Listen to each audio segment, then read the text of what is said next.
हिमाचल प्रदेश में राजस्व घाटा अनुदान आरडीजी को लेकर मुख्यमंत्री ठाकुर सुखविंदर सिंह सुक्खू के बयान पर भारतीय जनता पार्टी ने जोरदार पलटवार किया है। भाजपा प्रदेश प्रवक्ता संदीप ने भारद्वाज ने मुख्यमंत्री पर आरोप लगाते हुए कहा कि वह आरडीजी के मुद्दे पर मगरमच्छ के आंसू बहाकर जनता को गुमराह कर रही है। उन्होंने कहा कि प्रदेश की बदहाल आर्थिक स्थिति के लिए केंद्र सरकार को दोष देना केवल राजनीतिक नौटंकी है, जबकि हिमाचल की वित्तीय बदहाली की असली वजह कांग्रेस सरकार की भ्रष्ट और निकम्मी नीतियां है।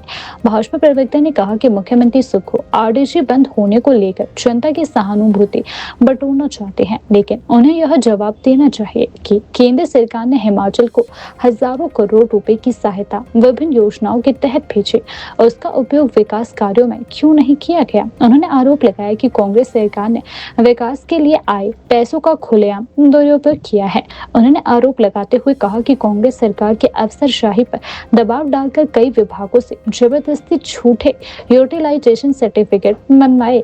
उन्होंने कहा कि योजनाओं पर खर्च करने के बजाय इस धन को सीधे प्रदेश की ट्रेजरी में डाल दिया गया और फिर इसका उपयोग कर्मचारियों की सैलरी, सरकार की मौज मस्ती और राजनीतिक खर्चों पर किया गया।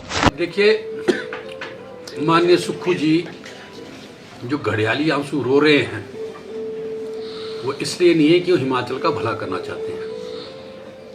अगर मुख्यमंत्री जी ने हिमाचल का भला करना होता तो 3 साल से केंद्र से जितना भी पैसा आया है, जो डेवलपमेंट वर्क के लिए आया है, सड़कें बनाने के लिए आया है, स्कूल बनाने के लिए आया है, हॉस्पिटल्स बनाने के लिए आया है, टूरिज्म प्रोग्रेस के लिए आया है, हॉर्टिकल्चर के लिए आया है, झूठे सर्टिफिकेट दे करके, यूटिलाइजेशन सर्टिफिकेट जिसको बोलते हैं, एंड यूज वेरिफिकेशन के बाद वो पैसा ये हिमाचल प्रदेश के कर्मचारियों, हिमाचल प्रदेश के पेंशनरों के पैसे देने के लिए खर्च कर रहे हैं। जब वो प्रोग्रेस में ही पैसा नहीं लग रहा तो ये तो लोगों का जो इनके खिलाफ रोष पैदा हो रहा है, लोगों को जब दिख रहा है सड़कें नहीं बन रही हैं, लोगों को दिख रहा है स्कूल्स के भवन नहीं बन रहे हैं, तो उनका ध्यान भटकाने के लिए इस तरह की बात की जा रही है। देखो, ये तो बड़ा दुर्भाग्यपूर्ण है कि ये बात बोलना कि केंद्र भेदभाव कर रही है। असल बात ये है कि माननीय मुख्यमंत्री और उनके मंत्रियों के बीच में कंपटीशन हो गया है। सच्चाई ये है कि हिमाचल प्रदेश के पीडब्ल्यूडी मंत्री विक्रमादित्य जी दिल्ली जाते थे, केंद्रीय मंत्री नितिन जी को मिलते थे और जितनी भी हिमाचल की प्रपोजल्स थी उसके पैसे आराम से केंद्र से हिमाचल को आते थे, जो आपने भी देखा भी। नाबार्ड कितने सारे पैसे आए और रोड कंस्ट्रक्शन के लिए पैसे आए, एनएचआई के डेवलपमेंट के लिए आए। तो माननीय मुख्यमंत्री जी को ये नजर आया कि हिमाचल प्रदेश में जब हिमाचल के लोगों ने कंपेयर किया कि केंद्र जो स्टेट का मंत्री पीडब्ल्यूडी है वो जा रहा है, पैसे ला रहा है खर्च करने के लिए, और माननीय मुख्यमंत्री जी यहाँ पे अपने चहेतों को चेयरमैन बनाने के लिए सब बैठे हैं और अपनी कुर्सी बचाने के लिए बैठे हैं, तो उस नैरेटिव को तोड़ने के लिए 3 साल के बाद एक केंद्रीय नेतृत्व को मिलने गए। ये आपके सामने की बात है, मैं नहीं बोल रहा हूँ। अगर प्रदेश की चिंता इनको होती तो मुख्यमंत्री बनने के बाद अगले दिन से पूरी टीम को दिल्ली बिठाते, स्टेट के लिए पैसे लेकर के आते, और केंद्र तो हमेशा पैसे देने के लिए तैयार है। ऐसा है कि मुख्यमंत्री जी का अपना दिल काला है, तो क्या काला दिल बनाने की बात करते हैं वो।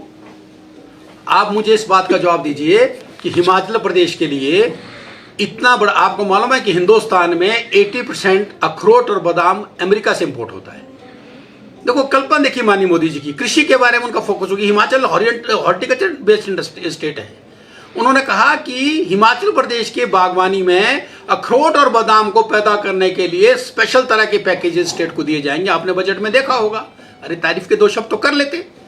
और आप मुझे बताओ कि हिमाचल प्रदेश के पास रेवेन्यू जनरेट करने का माध्यम क्या है? या तो हॉर्टिकल्चर है या टूरिज्म है।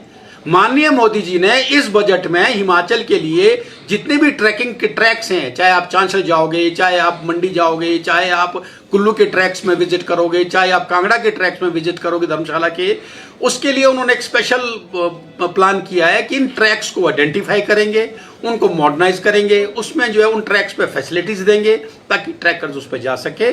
और हिमाचल प्रदेश का जो टूरिज्म है, जिसको उन्होंने कहा कि हिमाचल प्रदेश में एक बहुत बड़ा सर्किट बन सकता था, क्या था कि एक होली सर्किट बन सकता है, ज्वाला जी से चलें चिंतपूर्णी होते हुए सारा अल्टीमेटली जो है आप पूरा ट्रैक सर्किट को पूरा करें जैसे बाकी देशों। तो आपने सुना होगा मोदी जी ने कहा कि छोटे स्टेट जैसे हिमाचल जैसा स्टेट है, छोटी सिटीज है, उनमें होली सिटीज को होली ट्रैक से जोड़ेंगे और एक सर्किट बनाएंगे तो वो विजन है मोदी जी का, उसकी तारीफ तो कर लो ना।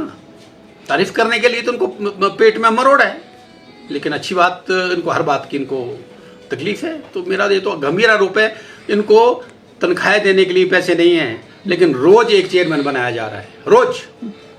आप देखिए, कल भी एक मैंने सुना कि मार्केटिंग बोर्ड का चेयरमैन बनाया गया, कुछ डायरेक्टर्स बनाएंगे, जो इनको लगता है, जो इनके सुक्खू जी के पाँव चूमता है, आके उनको प्रणाम करता है, अगले दिन उसको चेयरमैन बना देते हैं। फिर उनका बायोडाटा निकालते हैं कि कौन उनके पक्ष में था, कौन कांग्रेस के उस जमाने के लीडरशिप के विरोध में था, वो इनके पक्ष का आदमी है, आज उसको ये चेयरमैन बनाते हैं।